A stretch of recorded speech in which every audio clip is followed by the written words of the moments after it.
PSC छात्र union और TT संघ के प्रदेश अध्यक्ष मुफ्ती हसन रजा अमजदी आज हमारे साथ हैं। सर, अब तो केस कोर्ट में चला गया, अब क्या? जज्बे शौक़े शहादत को क्या चाहिए, अब तो हमने हथेली पे सर ले लिया। कत्ल होने से क्या डर है यार, कातिलों के मोहल्ले में घर ले लिया। चैलेंज है अतुल प्रसाद जी से, चैलेंज है के पाठक जी को कि आपने जो सवाल और आपने जो काम किया है, पूरे भारत में आपने जग हसाई किया है बिहार की। शर्म की बात है, एग्जाम ट्वीट से नहीं चलता है, नोटिफिकेशन से चलता है। घंटे घंटे ट्वीट करो। 70 से 75% उम्मीदवारों के पास में ट्विटर नहीं है, ये आपको जानना और समझना चाहिए। पूरे भारत में क्वालिफाइंग पेपर जो अनिवार्य था आपका, वो क्वालिफाइंग पेपर का आपने टेस्ट ही नहीं लिया, अनिवार्यता आपने खत्म कर दिया। सारे फेल उम्मीदवारों को आपने मेन पेपर में ले लिया। आपको समझ में आना चाहिए, संशोधन करने का जो आपका तरीका है, और आप बोलते हैं कि कंडिका 6 और 7 में हमें इख्तियार है। सुन लीजिए, बीपीएससी के अध्यक्ष अतुल प्रसाद जी से मैं पूछना चाहता हूं और जानना और बोलना चाहता हूं, ये सवाल सिर्फ प्रदेश अध्यक्ष होने के नाते हसन रजा का नहीं है, बल्कि पूरे भारत के 10 लाख बीपीएससी उम्मीदवारों का है आपसे। ये इख्तियार सिर्फ और सिर्फ सुप्रीम कोर्ट को है, विशेष अधिकार सुप्रीम कोर्ट को हासिल है, आपको नहीं। और आपका जो कंडिका 6 और 7 में आपको इख्तियार हासिल है ना, वो सवाल को हटाने का इख्तियार नहीं है।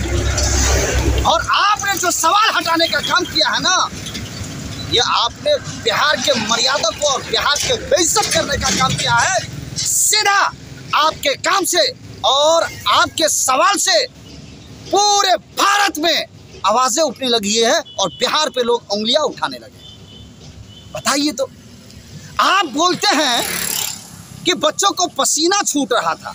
क्या आप बता सकते हैं कि जिन बच्चों को पसीना छूट रहा था वो किस स्टेट के थे? आप बता सकते हैं क्या? उसका डेटा दे सकते हैं कि कितने बच्चों का, कितने % बच्चों का पसीना छूट रहा था? क्या आप बता सकते हैं कि बिहार में बच्चों को आने से पसीना छूट रहा था या बीपीएससी के सवाल से पसीना छूट रहा था? क्या आप जवाब दे सकते हैं? इन तमाम सवालों का जवाब कौन देगा? क्या आप ये बता सकते हैं कि जितने सवाल और भी कितने ऐसे सवाल थे जिससे बच्चों का पसीना छूट रहा था, क्या वो सवाल भी हटेंगे? ताज्जुब की बात है। क्या पसीना छूटने वाले में यूपी के बच्चे थे या बिहार के बच्चे थे या आंध्र प्रदेश के बच्चे थे, कश्मीर के थे, मिजोरम के थे, लद्दाख के थे? कहाँ के वो उम्मीदवार थे?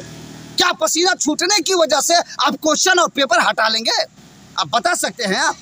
तो और भी ऐसे क्वेश्चन हैं जिससे बच्चों का पसीना छूट रहा था, क्या वो क्वेश्चन भी हटेगा? क्या ताज्जुब की बात है। आपने विभाग को बर्बाद कर दिया, आपने शिक्षा को बर्बाद कर दिया।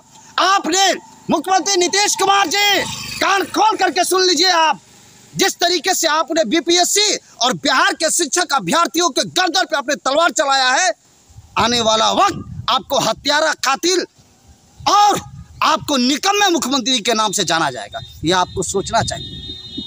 10 सालों से लड़के उम्मीदवार यहाँ पे लाठी खा रहे थे, धरना दे रहे थे, और जब नौकरी की बात आई तो बुला लिए कश्मीर से, बुला लिए कन्याकुमारी से, बुला लिए उत्तर प्रदेश से, बुला लिए झारखंड से, बुला लिए आप मिजोरम से, बुला लिए उत्तराखंड से, बुला लिए आप सिक्किम से, बुला लिए आप गुजरात से, बुला लिए आप एमपी से, बुला लिया आप तेलंगाना से, 2800 राज्य से आपने बुला लिया।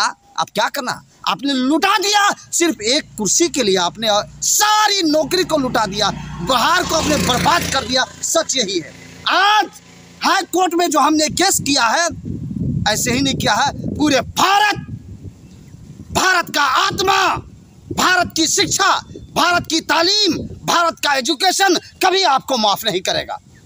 अब पूरे बिहार के 10 लाख बीपीएससी शिक्षक उम्मीदवारों को अगर किसी से उम्मीद है तो सिर्फ और सिर्फ हाई कोर्ट से उम्मीद है।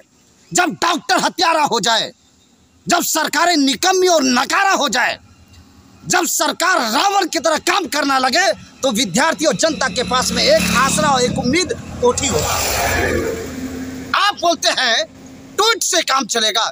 आपको सोचना चाहिए और आपको जानना चाहिए कि एग्जाम ट्वीट से नहीं नोटिफिकेशन से चलता है।